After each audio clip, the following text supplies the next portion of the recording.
Hello my dear student. एक बार फिर से आप सभी का हमारे ऑनलाइन चैनल भट्ट क्लासेस में स्वागत है। तो चलिए शुरू करते हैं और आज का टॉपिक है प्रकाश का परावर्तन।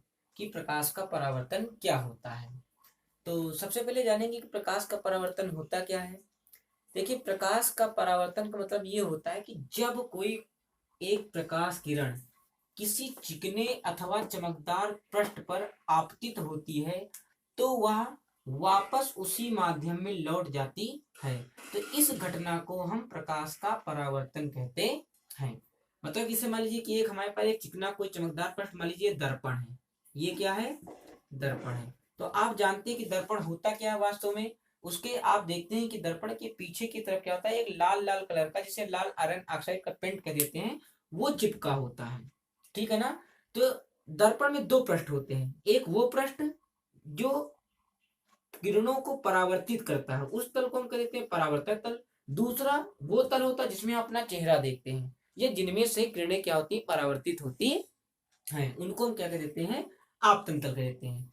तो जब कोई आपतित किरण किसी चिकने अथवा चमकदार पृष्ठ पर आपतित होती है तो वापस उसी माध्यम में लौट जाती है। तो प्रकाश के इस तरह से एक माध्यम में मतलब आकर के किसी चिकने अथवा चमकदार पृष्ठ से टकराकर वापस उसी माध्यम में लौट जाने की घटना को ही हम क्या कह देते हैं, प्रकाश का परावर्तन कह देते हैं। बात समझ में आई कि नहीं आ गई? कि प्रकाश की किरण का किसी चिकने अथवा चमकदार पृष्ठ से टकराकर वापस उसी माध्यम में लौट जाने की घटना को ही हम क्या कहते हैं, प्रकाश का परावर्तन कहते हैं। अब आइए कुछ और बेसिक जानकारी प्राप्त करते हैं। जो प्रकाश किरण इस आपतन तल पर या इस पृष्ठ पर, चमकदार पृष्ठ पर आकर के टकराती है, उस किरण को हम आपतित किरण कहते हैं। क्या कहते हैं? मतलब जो वास्तव किरण आकर के टकराती है उस किरण को हम क्या कहते हैं, आपतित किरण कहते हैं। ठीक है ना। और जो टकराती है उसके बाद जो किरण वापस जाती है उस किरण को हम क्या कहते हैं, परावर्तित किरण कहते हैं। क्या कहते हैं? परावर्तित किरण। ठीक है। मतलब आने वाली किरण को आपतित किरण कहते हैं और टकरा करके वापस जाने वाली किरण को परावर्तित किरण कह देते हैं। तो इससे आप देखते हैं कि कहीं ना कहीं ये दोनों किरणें आपस में मिलती हैं।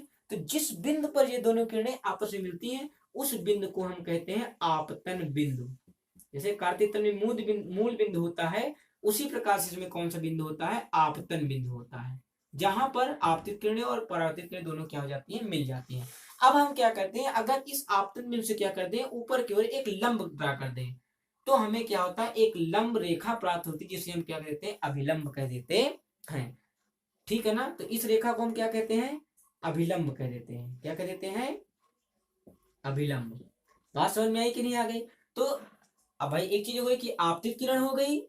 तो अब अगर कोई पूछे कि आपतन तल की परिभाषा क्या बनती है, तो आपतित किरण, परावर्तित किरण तथा आपतन बिंदु पर अभिलंब सभी एक ही तल में स्थित होते हैं। इस तल को हम आपतन तल कहते हैं। तो ये हो गई आपतन तल की परिभाषा।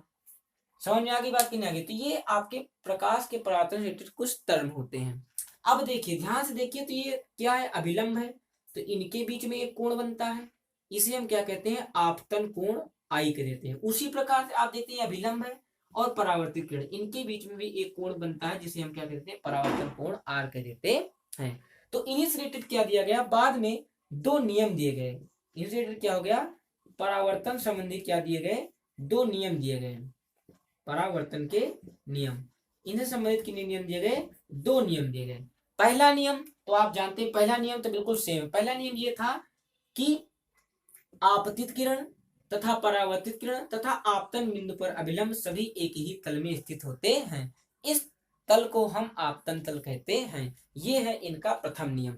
ये कौन सा था, प्रथम नियम था। और द्वितीय नियम ये होता है कि तल के अभिलंब तथा आपतित किरण के बीच बना कोण आई, अर्थात आपतन कोण, तल के अभिलंब तथा परावर्तित किरण के बीच बना कोण आर के क्या होता है, बराबर होता है। ये इसका द्वितीय नियम था।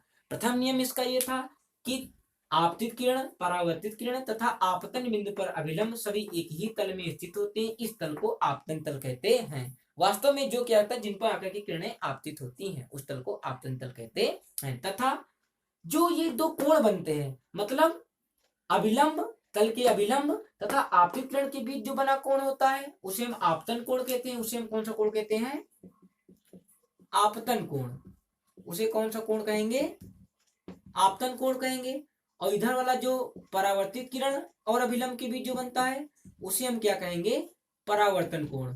तो परावर्तन का नियम ये होता है कि आप जितना मान इस आपतन कोण का बढ़ाते जाएंगे उसी के अनुरूप जो है परावर्तन कोण का भी मान बढ़ता जाता है। इसको आप ऐसे समझ, जैसे आप देखते हैं कि घर में जो छोटे बच्चे होते हैं वो अक्सर क्या होते हैं, देखो कभी कभी दर्पण को चमकाया करते हैं। जब धूप में जाते हैं तो घर में जो है मतलब पेरेंट्स को परेशान के लिए क्या होते हैं, शीशा लेते हैं, उसको चमकाते हैं। तो आप देखते हैं कि जिस एंगल से वो दर्पण या उसको झुकाते हैं टांच को, उसी के अकॉर्डिंग क्या होता है, उसका परावर्तन का मान भी वैसे ही झुकता चला जाता है। अगर आप 45 डिग्री पे दर्पण को झुका रहे हैं तो उसकी जो परावर्तन कोण होगा वो भी 45 डिग्री के कोण पर ही झुकेगा। तो बात समझ में आया कि नहीं आगे? तो ये इनका जो द्वितीय नियम था कि सदैव आपतन कोण का मान, किसका मान? आपतन कोण का मान परावर्तन कोण के बराबर होता है। समझ में आ गई बात? तो ये थे कुछ प्रकाश के परावर्तन रिलेटेड कुछ सिंपल सी बातें, ठीक है ना। यहाँ पर एक आपतित किरण डाली गई जिसे एओ से प्रदर्शित किया गया है या प्रदर्शित कर सकते हैं। और उसके बाद परावर्तित होने के बाद किरण जो परावर्तित होकर के जा रही है उसको हम ओबी के नाम से जान सकते हैं। अगर विलंब की बात करें तो हमारा क्या हो जाएगा? ओएन हो जाएगा। और हाँ, एक बात और समझ लीजिए, अगर चमकदार पृष्ठ चाहे जितना भी हो, अगर उसके दूसरे भाग पर अगर पालिश जिसको परावर्तक ना बनाया जाए तो प्रकाश का परावर्तन संभव हो ही नहीं सकता है। मतलब प्रकाश के परावर्तन के लिए उसका कोई भी जो तल है चमकदार, उसका पिछला वाला पार्ट क्या होना चाहिए? किसी पालिश, खासकर किसी न किसी पेंट से वो पालिश जरूर होना चाहिए। जैसे दर्पण में हम लाल आयरन ऑक्साइड और एंटीमनी का जो है मिश्रण मिक्स करके जो है लाल फास्फोरस लगा करके हम क्या कर देते हैं?